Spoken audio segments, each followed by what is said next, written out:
Good morning, everyone. My name is Dawn Dole, and I would like to welcome you to this dialogue with the authors today. Today is August 20th, 2020, and we have a whole group of authors that have been just a, a joy to work with, and I'm so glad that they are available today to talk with us, share a lot about the book, and engage with all of us. The Taos Institute is a nonprofit educational organization. We host lots of different kinds of learning opportunities and exploring opportunities around social construction, um, theory, and practice. And social construction is really looking at the world through the lens of how, through our relational practices, we create the world we most want to live in. And so I want to introduce Diana Whitney, who is Diana is one of our 7 co-founders of the Taos Institute, and she lived in Taos, New Mexico. Our name of the organization came from Taos, New Mexico, which is a small mountain town, beautiful, full of culture and history. And she was living there at the time and invited a lot of different people to come down there and engage around social construction theory and practice. And from that, the 7 founders met and decided to create an institute. The first couple gatherings in Taos were so amazing. They said, let's create an institute. So it's a virtual organization. We have no home space. We have a home around the world with all of you through our relationships. So Diana is also the co-founder, or actually the founder, of Corporation for Positive Change, a global consulting cooperative. Diana's work expands the globe. She consults with executives and their teams, supporting them with strategic planning and organization development, organization culture and transformation and leadership. And she really is one of the key people that brought appreciative inquiry to life around the world.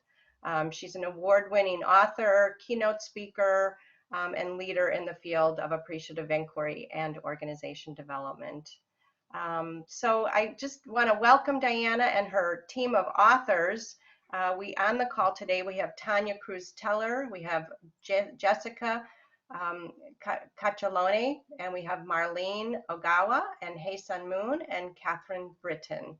So they're all going to be sharing a little bit about the book. And right now I'm going to turn it over to Diana. So welcome, everyone. Thank you, Dawn, and a welcome from me and our team. And just again, thank you to the Taos Institute for supporting us with this book. I'm going to speak just briefly, and then each of my colleague authors will speak and introduce themselves a bit and their personal relationship with the book. The call for this book, there's just no need to say, oh my goodness, the world has changed. We all know that. But a couple of years back, the dialogue that was prominent, the public dialogue was Me Too. And there was so much personal conversation becoming public that everywhere I went, friends, colleagues, work, women were sharing stories. Women were telling their own personal Me Too story. And other people were saying, what can we do about it? How can appreciative inquiry be used? And so as I found myself getting kind of pulled down by it all, I felt a huge obligation to ask the question, what can we do? How might the resources that we have as appreciative inquiry practitioners apply? How might they be helpful? And I began, of course, having conversations with colleagues in the Taos Institute and around and about. And Tanya and Marlene happened to have reconnected with me at about that time. And I said to them, what do you think about writing a book? And they said, we're on. Haesun and another colleague, Angela, were at the Taos Institute 25th anniversary. And we got talking on the beach. And I said, what do you think about writing a book? We're on. Jessica and I are related. And we were talking a lot about the experience of her young daughter in schools at the time. And I said, what do you think? She said, okay, count me in. Kathryn came on board as an editor and did so much work that it seemed apparent that she was one of us authors. So we are a diverse team of women. There are 3 women who are authors who are not with us today, but all had a personal drive and calling to address social issues around gender. And I want to begin by reading Mary Gergen, who is another one of the founder of the Taos Institute. Mary wrote the preface for the book. And as I read her preface for a book that we had finished and Dawn had it, sending it to the printer, I broke down in tears because I was so touched by what she saw in what we had done. And Mary writes, this book is revolutionary. It occupies a new position in the firmament of feminist offerings. It constructs the world in ways that challenge all that has gone before. I think we will all benefit from the wisdom of the authors who, using appreciative inquiry, have created new possibilities for gender relationships, bringing us closer to the vision promised by the 19th Amendment for true gender equality. And so here we are in the week in the United States in which the 19th Amendment was passed, which was one big step, not for all women, but for many. And it's an honor to share with you this book, what's in it, how it's been used, to invite you into some conversations about it, and then to also ask the question, how can this book and other appreciative inquiry questions be used for other social issues of significance? So that's what I'm going to say for now, and I'd like to invite each of the other authors to share a brief introduction and their relationship with the book. Hi everyone, I'll go first because my friend, colleague, co-author Tanya has got load shedding, so power outages. I'm based in Johannesburg. Yeah, and it's been a beautiful journey just writing this book with everyone and using it actually.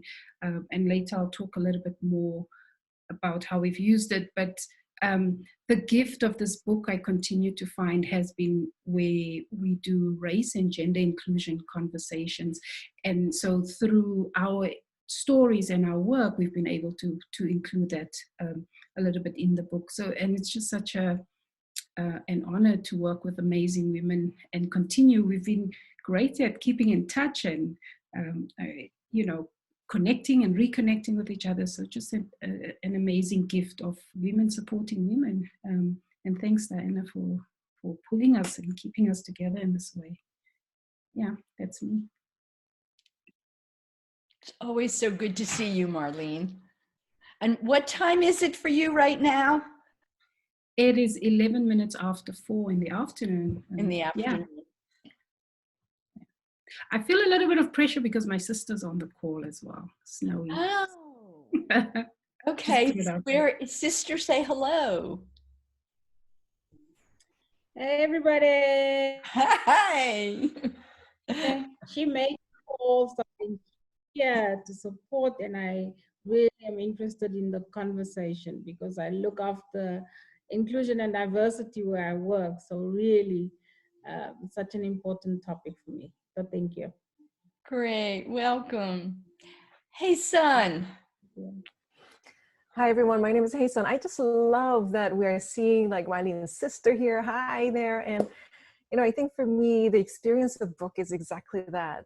I also remember when I actually told my dad, when Diana actually invited me to write this together, I actually told him that this is the title, Dad. And then I remember him saying, boy, I hope that you don't turn it into one of those feminists. And I didn't know what it meant. Right? And I'm like, okay. And then after we have written it and it got actually had a form of a book, and I remember giving it to him. That was the most meaningful gifting of the book so far, that I actually gave it to him, and he looked at me because he doesn't speak English, and he said, "What does it say?" And I took a few chapters from the book and we had a conversation. And both of us, we realized that how amazing of an ally he has been all my life. And when we were, when we had a conversation, I remember him turned to me and he said, "Boy, I didn't know that I was a feminist." So, the invitation of the book is not only that I find myself in the book, but also you will find a lot of these things that we have told, that we have shared in the book, is also in you. So that's really my hope, that you will find yourself in the book, because the conversation about this is usually amongst women. And I'm looking at the screen where I suspect that majority of people who are joining today, it seems to be women to me. So then how do we take this conversation to others as well? So that's my question. Thank you, Haesun. Kathryn. So I'm in Chapel Hill, North Carolina, and I was the last one to join the group. In fact, I joined the group after they'd had all of the meetings together to brainstorm what the content would be, and it was just thought I was going to be working on pulling it together. But it turned out that I actually am a retired from software engineering. I was a software engineer for IBM and the Navy for nearly 30 years. And I spent a lot of time working on women's issues in that context. Why do women tend to plateau at a certain point in the hierarchy? Why don't they keep rising up the way the men do? And after many years, it occurred to me that part of what we were doing in the way we organized the discussions was we would talk to the women about, you need to be more assertive, you need to be able to speak your mind better, you need to be able to express yourself in this way. All the message seems to be, women, go fix yourselves. And so for me, getting involved in this was really a joy. I have one particular contribution that I made, which may seem a little funny to you. It's a little story about crying at work. Because one of the things that happened to me when I was, I would have a conversation and I would get so mad that I would cry, and everybody would tell me that was career suicide. Over the years, I got to seeing it differently and realizing, you know what, that's just a way of having the emotions on the surface. It's not the only way emotions are on the surface in the work environment. It happened to be the way that a lot of women have them on the surface, and it's not actually a bad thing. It's a way of making that emotion very visible in the moment. So anyway, I just want to say that it's been my joy to be involved along the way. Thanks, Kathryn. Jessica. I'm Jessica, and I live in Richmond, Virginia. Diana alluded that a lot of this was driven by conversations around my daughter, who at the time, 2 years ago, was entering into the 5th grade and had been struggling in the United States public education system, and was really looking at educational opportunities for her and deciding on placing her into an all-girls private school, and kind of the values and the kind of space that allows young girls to kind of flourish and become, and that school really aligned a lot with conversations within this book. Also, at that same time, I work in fundraising and had been spending a lot of time in the power dynamics of fundraising, particularly with women and as fundraisers, and working with male funders and donors, and some of the tensions and conflicts and power relationships that happen within this space. And so the two kind of intersected at a good time of when this book was starting to get written and talked about. So that's kind of how I came to be at this book. And Tanya is back with us. Thank you so much. So my name is Tanya Cruz. I'm based in Johannesburg, South Africa. It's the longest I've lived in any city consecutively, so I call it home. With my name and with that background, maybe you can pick up that I'm a global nomad, and that's part of my story of coming home to the book. So growing up with different languages and different continents, really experiencing Me Too in so many different ways, and coming into my adult self of being a bridge builder and being one who builds bridges relationally, was so important then to figure out, well, within this context, here in South Africa and building off of where I've come from, how do I have these conversations to create gender inclusion? And the success that we had and the work that Marlene and I did that we'll talk later enabled me to share with Diana, which then had her, as she was saying, invite us to present at the World Appreciative Inquiry Conference. And there was so much good, juicy, like learning from us and doing this work that it was like, well, it needs to be a book. And the part that really is amazing in coming together with a diverse group of women to write our own stories and experiences around Me Too, I think about the founder of the Me Too term, Tarana Burke. She was saying that if you can't hear me, then you can't see me. So the movement really is not about anger, but about wholeness, right? Because we all want to be seen, and one of the ways to be seen is to be heard. And so how could we do this in this book in a way that enables us to be my own personal journey to wholeness, and to do it within a group of such diverse women was really a homecoming. So that's me. Thank you. Great. And so I'm going to just talk just briefly about the book, and you're going to hear more about it from each of us as we go. The book is written to be useful. I mean, if anything, it was, do we write a sort of a toolkit? Do we write stories? And you heard some of us allude to the fact that we gathered, because once people said yes, they would like to cooperate, collaborate, write a book, then the question was, how in the world do we do it? And I happen to have rented in the wintertime a little house in Florida. So we met for a week. Marlene was virtual with us. Alejandra from Mexico was virtual, but everyone else either piled into this one little house or rented a little place next door. And we met every day, and we told stories. We shared our stories, and we said, what has to be in the book? And the topics emerged. Well, there has to be something about women and money. Well, there has to be something about healing from abuse. Well, there has to be, and there has to be. And we had story after story. So then we said, well, the book can't be just appreciative inquiry questions.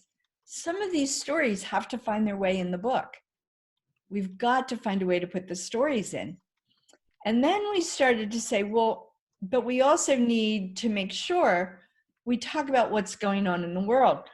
And the research became overwhelming. When we started to research the state of women at work and the fact that they aren't paid equally, when we started to research girls around the world who can't go to school because school is too far, or they're not allowed to go if they're on their period, or all the myriad of things that affect girls and women around the world, we just started to think, and we then kept asking the key appreciative inquiry question. And that is, yes, this is the state of the world, but what do we want more of?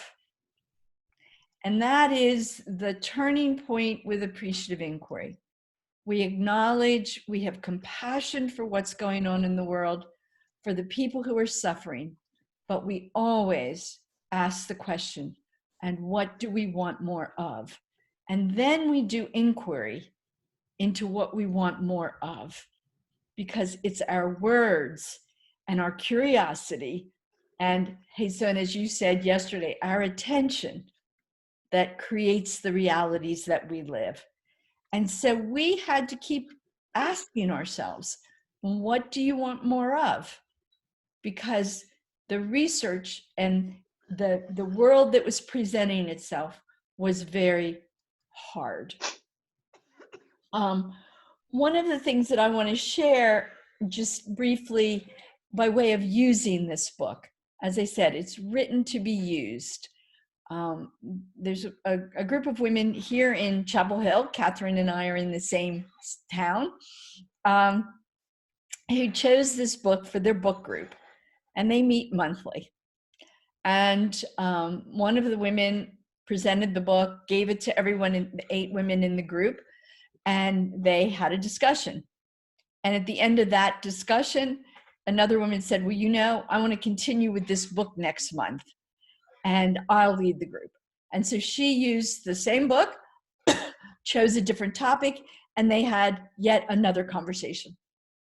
Their group went on for 8 months using the book. Each woman took a turn leading their group by choosing a topic that was relevant to her heart and her experience, adapting the topic, changing the questions, and you'll hear more about how we encourage that, and then leading a discussion that became meaningful for them personally and deepened their relationship. So that's one way to use the book to foster a different kind of conversation. We're going to hear more about that as we go through. But at this point, Kathryn, I think, is going to speak just briefly about kind of some of the links between appreciative inquiry and positive psychology, because that's when she introduced herself, she didn't tell you that she's got a master's in positive psychology and brings a great deal to whatever we do together from that knowledge base. Thank you, Diana. And I also want to call out Caroline Adams Miller. Caroline, who's another author in the book, and I were members of the very first class of the Masters of Applied is important there, Applied Positive Psychology program that has been running at the University of Pennsylvania for, I guess, close to 15 years now. And I wanted to just say that, to me, positive psychology and appreciative inquiry are natural friends. They're natural. They fit together. So let me just, I'm going to read a definition of positive psychology that Margarita Tarragona, a Mexican therapist, positive psychologist, and lovely person, she wrote, positive psychology is not a therapeutic model. It's a philosophical perspective within psychology that takes what is good and what is working in a person's life as seriously as their difficulties. A body of knowledge about well-being and a set of practices or exercises that have been empirically proven to increase the chances of being happy. So the idea here then is that we're looking at people, but we're saying that we aren't just going to focus on the things that are broken about people. We're going to actually explore what goes right and how does it go right. And so I once heard somebody say that you don't learn how to have a good marriage by studying broken marriages. You learn how to have a good marriage by observing people who are successful at having long-term loving relationships and seeing what it is that they might, different people might have in common. So that's the focus of positive psychology. It's also very relational. I mean, we have one of the major sort of pillars of positive psychology is having good relationships. And there's at least one exercise in the book that is it's question 9.6 that includes a practice that is very important to us, which is something called active constructive responding. And active constructive responding just means, how do you respond when somebody shares good news with you? So if you go, oh, that's nice, or, well, really, is that what you want to do? Or, those are destructive responses. The really, really constructive response is to draw the person out and ask them questions to get them to talk about what they experienced so that it becomes more and more salient to them. So that practice fits perfectly with a book full of questions because it gets people to think about what actually goes right. And I guess that's one final thing I'd say, which is Diana mentioned that appreciative inquiry is about what do we want more of. but it's also about what's the best of what we've already have. So it makes us look for what's already working, which in, having been a software engineer, I lived in a world where everything was problems to be solved. It really flips things around if you start saying, well, what's already working here? So thank you. Thank you, Kathryn. And Jessica, what did we land on in terms of the content of the book? That this book is really about relationships, because that's the practice of social constructionism. And we had a really, engaging dialogue yesterday, all the authors, around how there's this, and Kathryn even talked about it in the software business and I think in general that we all as women have been told it's our problem, right? Like we've all had that statement sent to us, and we all feel that way and need, and that things don't change unless people come together and make change and create that change. And, big changes for women have not come without allies and people standing beside us and behind us and lifting us up. And this book really helps to open that dialogue and that conversation. There's actually a whole section on allyship, but allyship really is a lifelong process of building relationships and that are built on trust, consistency, and accountability. And so this book really allows that process and space for that dialogue to happen, and to really understand how individually we can do our own work, but also how we need each other and where women can't do it, and how within the individual space and the systematic spaces that we work in, those systems don't change unless we're all working together to do it. And as we know, because we're all here today, that women can't make those changes alone. It's just not possible. Thank you. And so in some ways, implicit in a constructionist point of view is we do it together. We ask ourselves the question, how can we go forward together? We look at what each of us has done in the past that's been successful, and we take that together into the future. Tanya and Marlene have a story of how they've used the book in a financial services organization. Do I have that right? And they're going to share that with you now. Great, thank you. So excited to share the story because it just happened last Friday, and it's a story that is now becoming a more and more commonplace when an institution says, yes, how can we have these conversations with each other around gender equity in a very different way? And so here in South Africa, what's very exciting is it's our Women's Month, right? And so it kind of coincides with the 100th anniversary, all across this big pond that we share here in this world. And so this was a client that had been on a diversity, equity, and inclusion journey for a year with us previously. And so they got to this year's Women's Month and they said, we really want to have a conversation. And we love the book. Can we have you come speak? And you and Marlene can speak, and we have the book. And we want to buy them for the women. So there's about 40 of the women. And maybe we can buy some for the men. They can gift to their wives. And so I said, oh, so interesting. Well, I've actually found that the book is incredibly relevant for the men. And so in fact, you want to buy it for your male colleagues so that they can have it as a resource for themselves.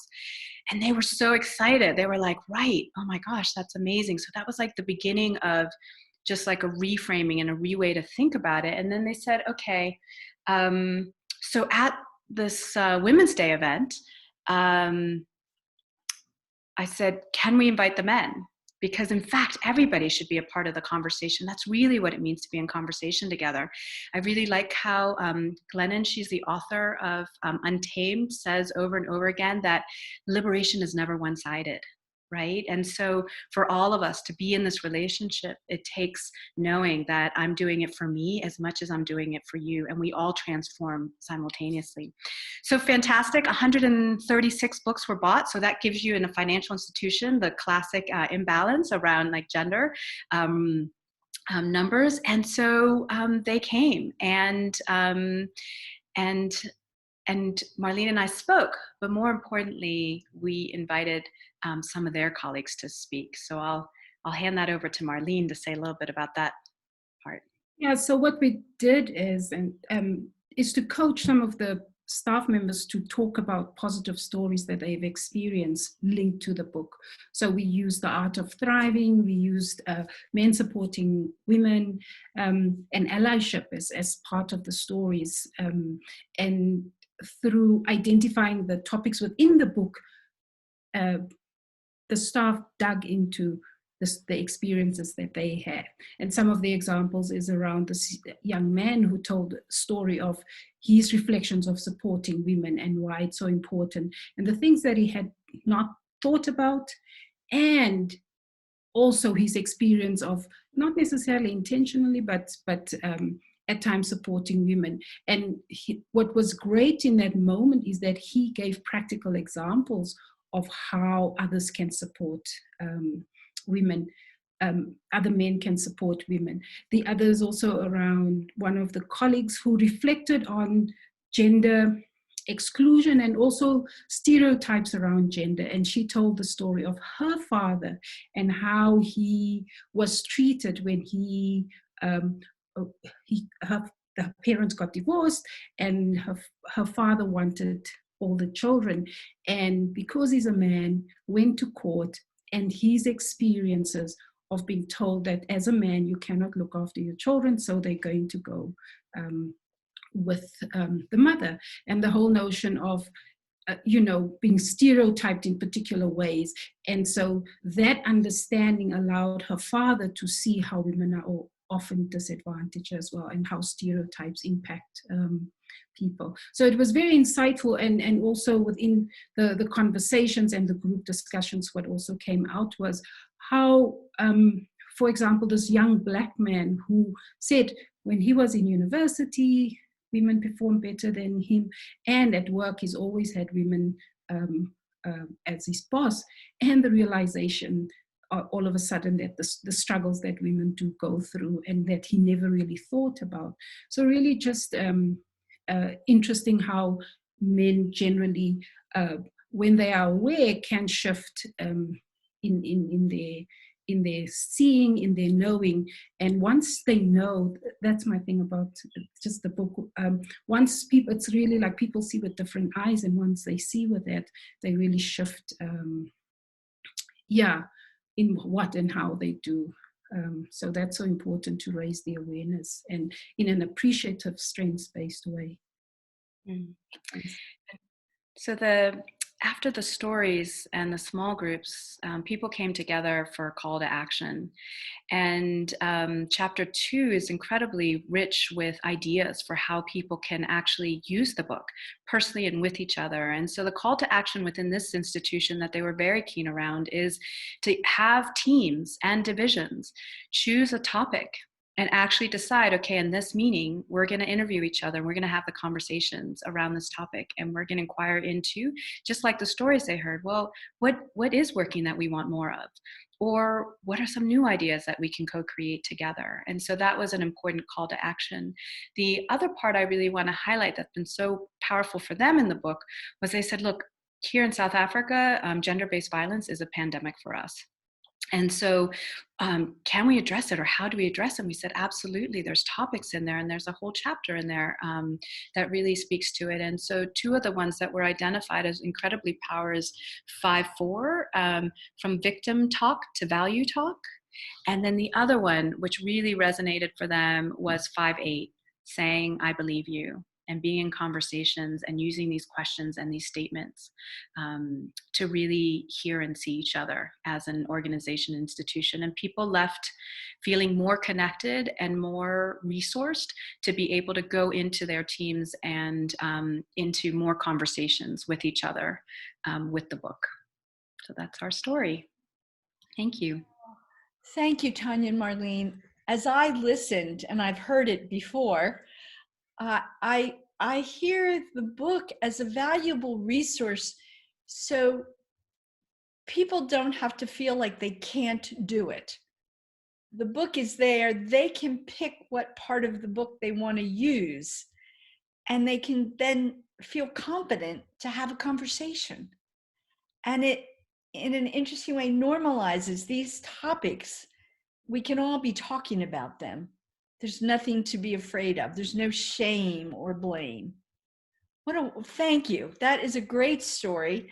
And so all of us authors will touch base into the Ning online conversation after this video dialogue. But if you have any questions or comments about anything as we go, please put it in the chat, and we'll be looking at the chat and reflecting your comments and any questions you have a little bit later. As we worked on this book, we realized that not only did we have deep care about certain topics related to gender, women, equality, social justice, and that we really wanted everything in the book. I mean, it was hard at one point to leave things out. But we also realized that there were certain practices that were beginning to emerge. And we went back and forth. Do we put them in the beginning of the book? Do they get woven into every chapter? Do they come? And ultimately, they became what we called the 5 arts of thriving. And they emerged in a very casual bit of kind of generative research from our own stories. And Haesun is going to talk about the 5 arts, and then we're going to invite you into small groups to talk about them and other things that you've heard. Haesun. So, you know, it's just over 8 months of work in 8 minutes. So simple, right?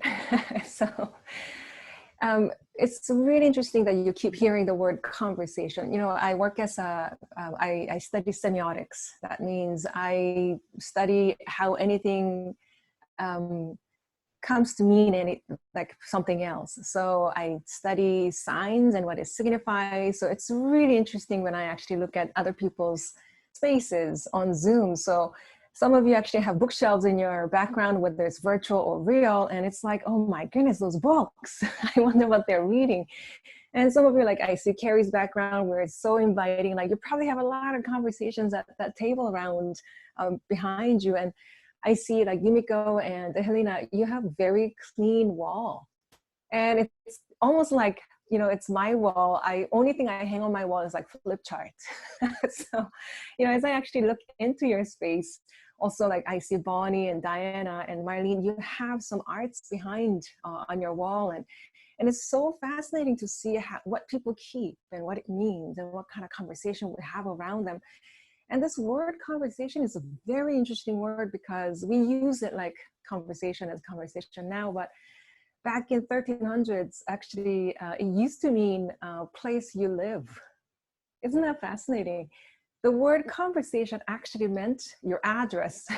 And I think it's still quite true that when you are actually changing your conversation, you're changing the place you live, because that's where all of us live in our narratives, in our conversations, in our headspace, in our heart space, and in our relational spaces. The conversation is where you live. I mean, there's another very interesting meaning of conversation in about early 1400s that it used to mean something completely different than how we use it.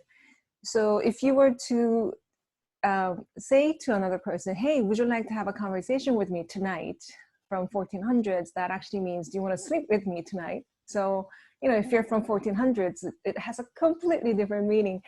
But I love how the meaning is carried forward in terms of this is where we live. If you want to change where you live, you need to change the conversations. And I think this book is exactly to do that. And there are many things that we talked about, but this chapter 13 is kind of like giving 5 arts to how do we actually then invite ourselves and other people to have a better conversation. So, you know, there are a lot of word plays in there. And the first part is how do we curate, not narrate, life affirming stories. And I think Diana was saying earlier that it's not about getting people to just talk about anything, but it's a very specific attentional choice that we are making. And the word curate, you know, you go to the museum, you see how people use the curators. And the word itself actually has this beautiful part, kura, in it. And that's the same word that is shared in other words like care, cure, as well as, it's a very interesting word, curiosity. So in a way, things that you are curious about in hearing another person's story may become your caring gesture that may also have an impact of curing. So it's not getting people to narrate their story, but it's how do we actually curate the story? So that's the first part. And I really hope that you're listening with what you really resonate with so that you can have a conversation about that. And the second one we talk about as second art of thriving is how do we create meaningful disruptions? And really speaking about, you see all these patterns and how do you break those patterns? Pattern of interaction is almost like a habit that we have. And another very interesting fact about the word habit, Shakespeare talks about this word habit. It actually means your attire, something that you wear. And it used to mean that because back in the days, we don't have all this closet full of stuff. So what you frequently wear is all you had, and that's what people actually identify you with. So habit is something that you wear. And can we change that pattern and show up wearing something totally different?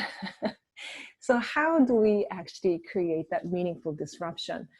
And then the third one is caretaking generative relationships. And then how typically we are more likely to take on that role of a caretaker.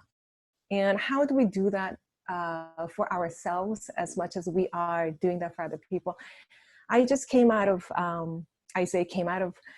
my dad, who was teasing me for being that kind of feminist. He actually passed back in April, actually exactly about 4 months ago. And I was a primary caregiver along with my mom for about over a year. And taking on that role and having that conversation throughout with my dad and keeping that relationship actually generative and going through the COVID funeral. And this is so real to me. And how do we take care of me now, caretaking for my mom? And especially women as caregivers right now, because of the COVID, we have this thing called recession, or we call it she-cession, because usually women are the ones who are directly impacted in terms of their jobs. Women are more likely to have difficulty finding a job or going back to work. And that's the term she-cession, right? So that's the third out of thriving. How do we caretake relationships to continue to be generative for ourselves and other people? Fourth art is how do we celebrate strengths and successes? And I think, Marlene was talking about how do we actually stop? And Kathryn, you were also speaking about how it's not about studying broken marriages, but it's about studying well-being, studying people who are doing well. I mean, my parents, they've been together 49 years. And, my dad used to say, I've made 3 great choices in my life, and one is marrying your mother. And how do they have that kind of relationship, and how do we celebrate that? And I think oftentimes we think about, we need to change how the story ends, but also we need to pay attention to, we can still change how the story began as well. Because the story is, in constructionist point of view, stories are co-authored as we recognize and appreciate all the existing efforts that people have already made in the direction of our preferred future, right? And the last art of thriving is cultivating. And one of the things that I actually enjoy doing, because of the COVID, I am home. And for the first time, I'm home for long enough time to actually garden and see the fruit of my garden, actually literal fruits. And one thing that I learned is when you're cultivating conditions for thriving for plants, it's probably from the plant's perspective, it might feel violent because I am tilling the ground. And what is solidified, I am tilling it, I'm farming it. So it's how it's one of those things that we sometimes might have to do when we're cultivating.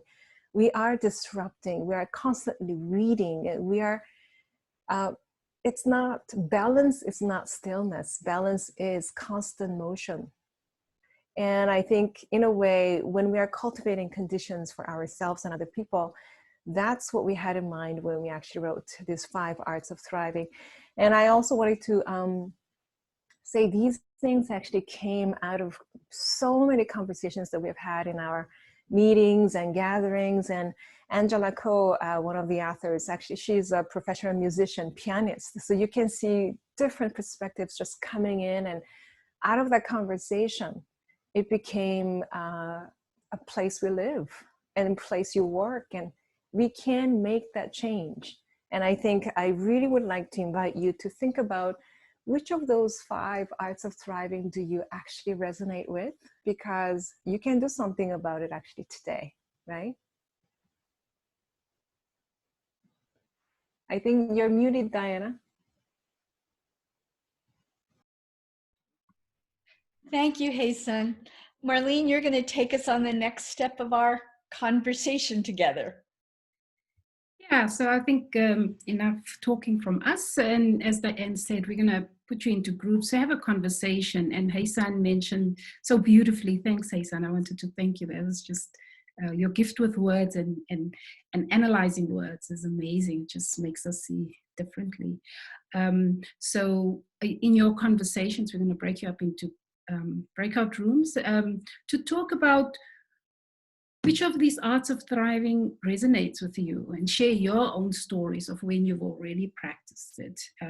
We're looking to you to share from a place of strength and what you're already doing, and showcase the art of thriving. So yeah, Dawn is going to break us into breakout rooms, and we're going to have great conversation. You can take notes, and then when we come back, you'll share some key nuggets and thoughts.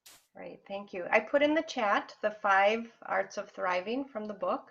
So before you move into your breakout rooms, you may grab those. You can copy and paste them into a little notepad or a Word, just so you have them with you in your group, because you won't see the chat when you're in your group.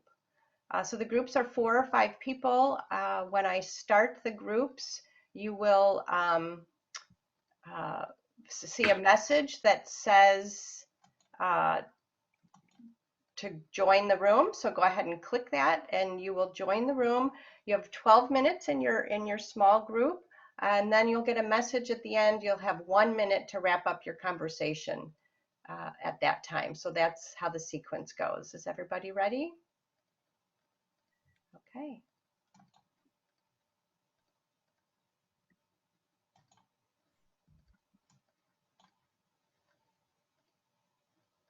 That was so great. Well, everyone's quiet. Can I just say that? That's amazing.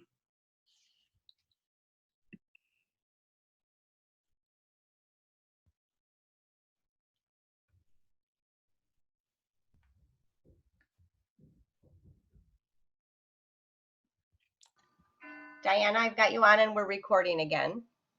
Okay, so we're back to recording. Okay, so I think if you have any comments from your breakout group, write them in the chat. If you have any questions for any of us, write them in the chat. For example, I heard a great story from Olivette about how she created meaningful disruptions over several conversations. So I put that in the chat. So I think that's what we want everyone to do now.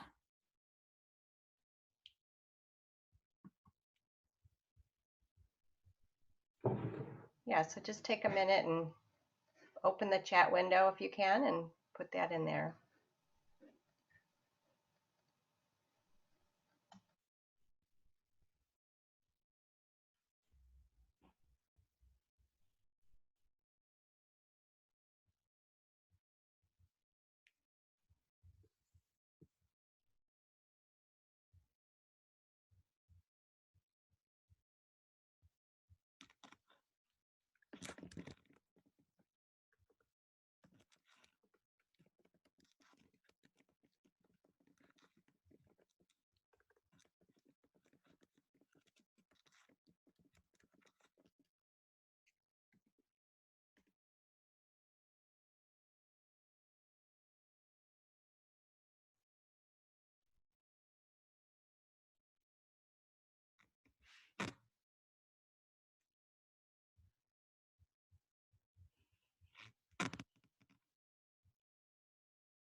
are trust that with time things will change, learning patience. Love this. Our best self is the greatest gift we can give the world, which is right out of the book. My group, we discussed the women's and abuse and the social justice, pairing it with forgiveness and that journey and progress from systems to individuals.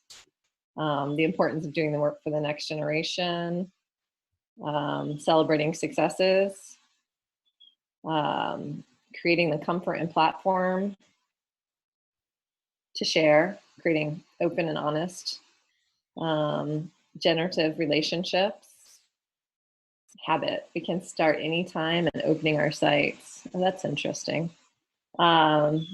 Changing our stories, and lots of themes of our stories, and focusing on how we fulfill our strengths, and wellness.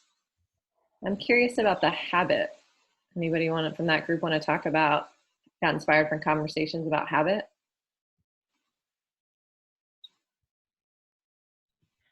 Well, I think that might have come from my group. And what I found was I had a group of extremely accomplished international people. That is, people who have lived in many different places. And so we were talking a little bit about the habit as being what you carry with you, what you wear with you, and what actually changes when you move. But over time, sometimes things can change just by giving it time. So, for example, learning patience as something that comes out of moving into a situation where you learn that you need it and you learn that you have it. And also a sense of moving towards, does it always have to be an either or choice? Do you have to choose one thing and then give something else up? Or can you move in the direction of both and choices? Is that a fair way of putting it, group? Okay.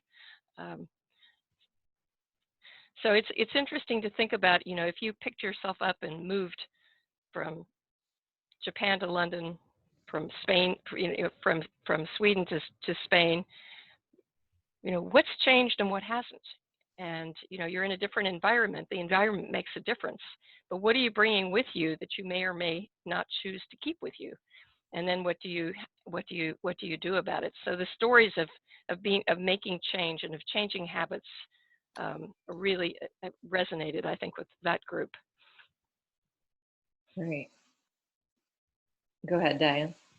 So there were just a lot of really interesting comments about Snowy talked about the next generation. Kathy talked about the importance of really listening deep and speaking from our heart. But what I want to build on is Olivet shared a story that sort of adds to that bit about patience and how she created meaningful disruptions, but it was over multiple conversations and increasing more and more stakeholders, that it just didn't happen overnight. It was a process over time of getting more people engaged, going back, I think she said, to the drawing board some of the time. And so, but keeping the conversation going is what enabled the disruption, the change over time. And I thought that was really interesting. Great. You can send your sweaters to me, Haesun. It's cold. All right. Are there any questions that any of you have? You could raise your hand or put it in the chat.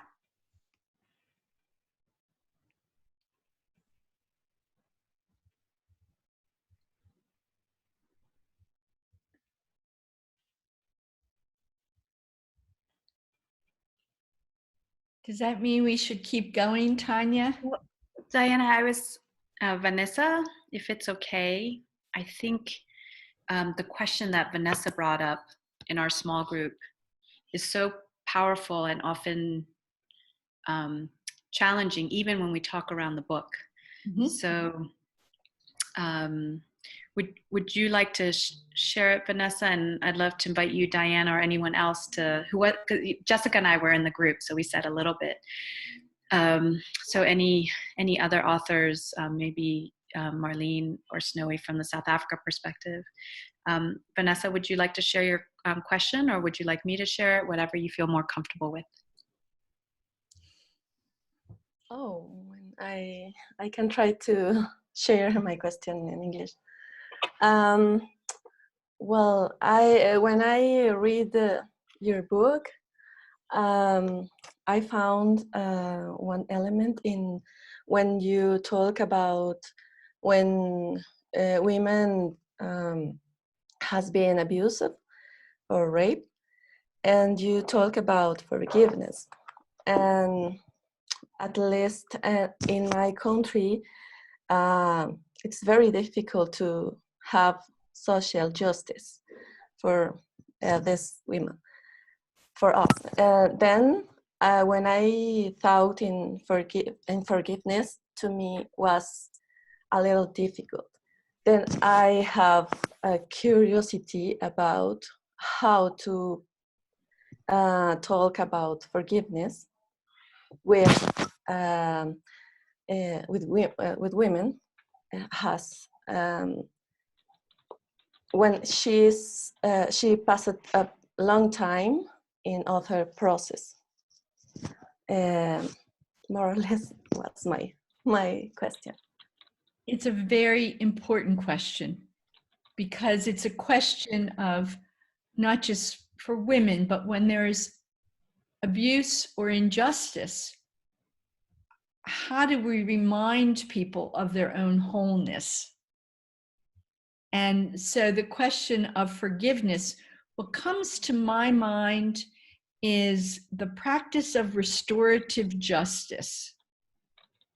You know, might we ask the question of women who have been abused, what is it that you need from us, your supportive community, from yourself, to feel whole and safe and okay?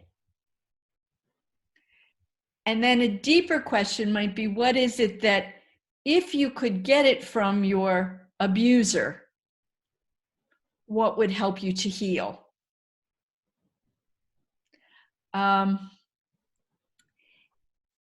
That may be enough of a question for the person to begin thinking about what they need, and then there may be others who can give it to them, rather than having to face the abuser. Every situation, of course, is very, very different. But personally, I know having women where I could tell my story in a very raw form, if I needed to cry or yell or blame, I wasn't going to be a bad person. There was someone who was there to hold the space and witness my suffering, but not let me make it a habit. And that's the delicate piece, to be able to say, I believe you. Now let's hold hands and go to the future together. Let's create a new habit of safety together. So I think it's a very important question. And sometimes, in my experience, we have to forgive ourselves. And it may not be rational, but those of us who have suffered from abuse or hardship often think it's because there's something wrong with us. So here we are in a pandemic. When I was a child, I was 4 years old, and I had polio, another pandemic, another illness. And for many, many years of my life, even into adulthood, I thought that I was the one who got it because I was bad. and that there was something wrong with me. And so in the process of self-development, really forgiving myself for holding that judgment about myself was very important. And so this question of forgiveness is a very subtle one. I think it happens when we're ready, but being able to feel safe and tell our story to other people is a first step. And be able to think about, well, what would help me be whole? It's a long answer, but I kind of got going. Could I add? I'd like to add just two quick things to that. One of them is that many times people have trouble with forgiveness because they equate it in their mind with condoning or not believing that ill was done to them. And so if you can switch your thinking away from thinking this means I'm approving or I'm giving somebody I'm letting somebody off the hook. If you can instead say, I'm letting myself off the hook of continued suffering from this. So I'm going to forgive you because I don't want to carry you around in my mind with a load of anger. It has nothing to do with doing something for you. It has everything to do with me. And the other thing is to find stories of other people who have suffered things and managed to forgive. And then sometimes that can be inspiring to you, where you have people who have suffered, terrible wrongs, and yet they've lifted the weight of that suffering off of themselves by forgiving. And which is why I put the link, the Forgiveness News Network. I don't think I think the last post might have been in April of 2019. So I don't think he's continuing to keep it up. But Corey Zadek, who himself had a lot of trouble with forgiveness, decided it was something he wanted to work on, started collecting stories of people who managed to forgive really, really hard things.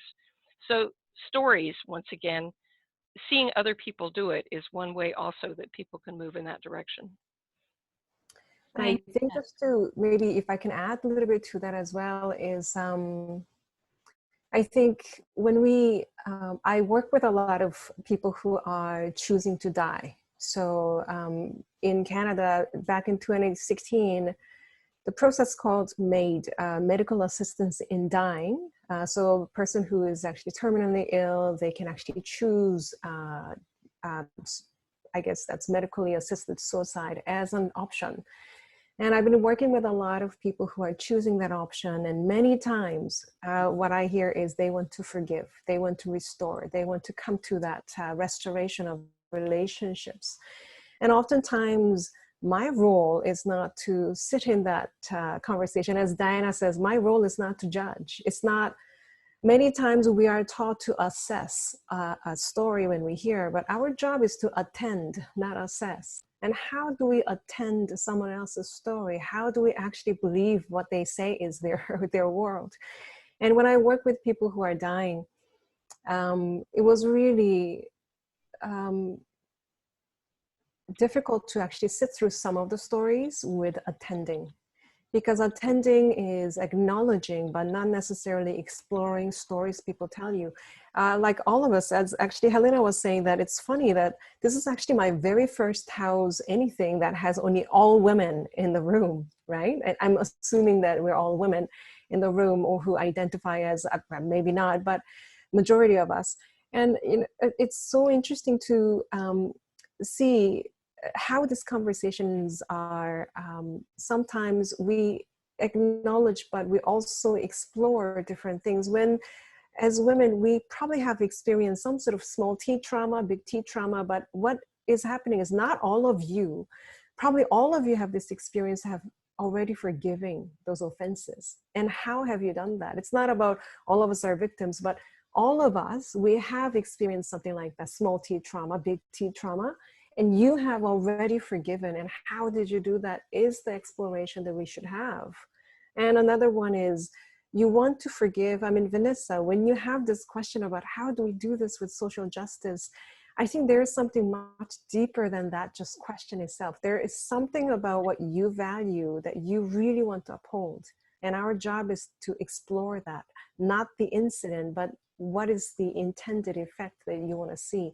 So I just wanted to share that with you, because we often get curious about abuse itself, but it's everything around that we're exploring that might actually make the story very different than how it has been told. Wonderful. I have noticed we have someone who has joined us. Rita, I don't want to put you on the spot, but welcome. Rita Anita Linger, who is a colleague here in Chapel Hill, also wrote an essay for the book. And I'm wondering, Rita, hi, if I can put you on the spot, and if you might just say a word about why you said yes when we asked you to write for the book, and just say hi to everyone. We're here from South Africa, from Sweden, from Barbados. This is a group around the world, and it would be delightful to have you just say a couple words. Well, thank you, Diana, and hello, everybody. And I am just so excited to have been a part. When Diana asked me to write an essay, I jumped at the opportunity, because while women are developing our voices in the US over the last 20, 30 years, we still aren't heard enough. We still aren't understood enough. And I also think that the kindred spirit that we share, this is a way and an opportunity for us to become tighter and stronger and more cohesive in our messages. They're very diverse messages, but there are common threads throughout, and people need to hear us. And so when Diana offered an opportunity, I said, I'm in. I think we need to be heard. I was excited when I read who the authors were of the book. Your vast experience, your commitment to social justice and communication, and just your lived experience was so impressive to me. I definitely wanted to be on board. And I love Diana. I think she's a gift to the universe. So I'm really happy to be a part here and to meet all of your beautiful faces. So thank you, Diana. You're welcome. And so for those of you who are going to get the book, it's page 31, Dark Water Runs Deep, a message to my white women friends via my mother's wisdom. It's might make you cry, but it's inspiring. So I'm aware that we're running toward our end. And I want to just say, authors, any one of you would like to make a closing comment, and then we'll turn. Oh, yes. Okay. And I missed Mexico and Romania and Canada when I introduced people to you, Rita. Okay. Closing comments, authors, and then we'll turn things back to, oh no. No, I forgot something important. Okay. So here we are. We've put our minds together around the issues around gender. But the question is still alive. Maybe Rita said it. We're not heard enough, but we're also facing other issues. So Me Too has become emboldened with Black Lives Matter. And the question is, how can appreciative inquiry, how can this book serve beyond just gender issues of social justice? And again, Tanya and Marlene have another story to share with us before we end the call, and about how they've used the book for diversity, equity, and inclusion work. Great, thanks, Diana. So one of the things that for me was really powerful in writing the book was being in a deep conversation with Diana around intersectionality. And so, as many of us know, that term was coined by Kimberly Crenshaw. But the idea was, the conversation was, how do we really name intersectionality and name it from this strength-based, this relational, this appreciative inquiry perspective?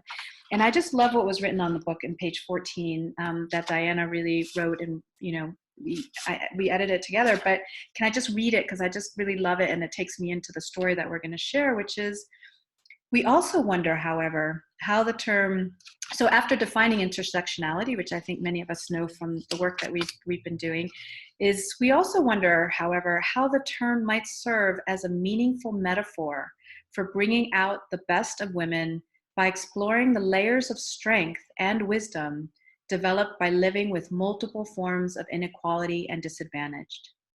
Without denying the burdens of intersectionality, an appreciative lens suggests that questions and conversations about strength and wisdom garnered through intersectionality would enhance confidence and empowerment, right? So it's a really like a naming and calling in. And when we were invited to do work with the City of Cambridge Diversity Committee, they also wanted to be able to engage with each other in different ways to have conversations, right? And doing diversity, equity, and inclusion. And so we said, great, well, they heard about our book. We said, we have this book and we want to use the book as one lens, because there's multiple dimensions of diversity that people can have. So what we did, I'll just say very briefly because of our time, is we had people understand the multiple dimensions of diversity, right? So race, class, rural, local, age, physical ability, sexual orientation, et cetera, and to locate themselves where they systemically, structurally had advantages and systemically, structurally had disadvantages. And then we said, okay, most of us like to speak from where we're disadvantaged because it's really painful and it's hurtful. And so let's now all be in those conversations, which whatever diversity marker, that's where you found yourself. And let's be in conversations, really hearing each other and interviewing each other with some of the questions in the book. And so we took some of the questions that can be expanded into different dimensions of diversity and had people pair up and have these conversations with each other based on that dimension of diversity, and really start having different conversations with each other. And I'm going to hand it over to Marlene to say a little bit more. Yeah, and the gift in that moment was really when people emerged from the interviews, the paired interviews, and the stories that they told. The one in particular was this older woman, I think she was from Romania actually, telling her story as an immigrant, and also acknowledging that she has never told people where she comes from and has never connected in that deep way with others, and how she felt as an immigrant, and only on that day told the story. And they were very similar ones, personal stories, but linked to the system. White male saying he has adopted a Black child, and his story around race and how he's experienced it. And those individual stories really fed into the systemic issues, the institutional challenges that people are facing, and the recognition that if we speak about our stories from strength-based, I have a Black child, I love my child, and this is what I want, what you can do into the system and how you can contribute into the system to shift people's thinking, knowing how they see the world, and to shift compassion so that people feel compassionate. And so, because from those stories, it was also reflecting on what do we need to do as the City of Cambridge to shift some of how we respond in the city to different issues. So a lot of that emerged from the individual experience to the collective experience, and whether it's policies or in other aspects of diversity that they needed to work on. And so just to emphasize that it is important that the individual work that we continue to do, as Rita said, and others also said, how does it add to the collective? Because that collective voice amplifies the issues that we have to address in the world, all these social justice issues. Thanks, Diana. Thank you both very much. Tanya and Marlene have used the book in a myriad of ways, asking people to take a section and rewrite the question so that it really reflects what's most essential to them. What I think is a wonderful takeaway for me from that story and from this conversation is, as we're living in a world in which the personal has become so public, what we've been asked to presence is our pain and our complaints and our ain't it awful. And when we bring positive psychology and appreciative inquiry into the social formula, we're asked to presence our strengths. We're asked to imagine the conversations that we want to live into, not just the ones that surround us. And so we hope that you will indeed get the book. Write a review on Amazon for us. And keep doing good in the world. Dawn?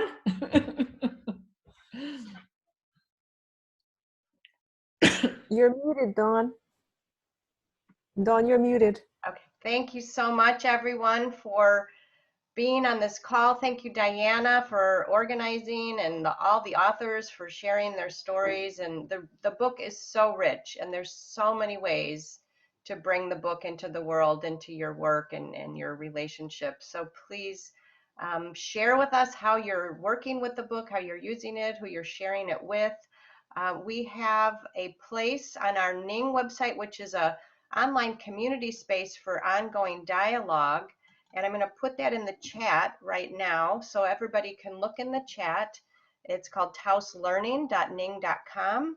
And you go to that, you log in, or you register, and then you log in. And the next link there is a direct link to a page that's designed for this conversation. And you'll see the announcement of this dialogue with the author at the top, and at the bottom is a conversation space where everyone can contribute a question, a story, elaborate on an example in the book that's just really resonating with you. So everyone's invited to go there. That space, that page will be open forever as long as we have that website. So you're free to go there anytime. But if you want to stay up on top of the conversation, there's a feature called following. Make sure you follow that conversation so it shows up in your inbox and you know when you want to go back in and contribute more to that conversation. We also have a dialogue with the author in September that everyone's inviting to. It's a wonderful book by Joan MacArthur Blair and Jeannie Coquelle, and it's called Building Resilience with Appreciative Inquiry. So you're all invited to come back for that dialogue with the authors, and you'll get information on that now that you are on our mailing list.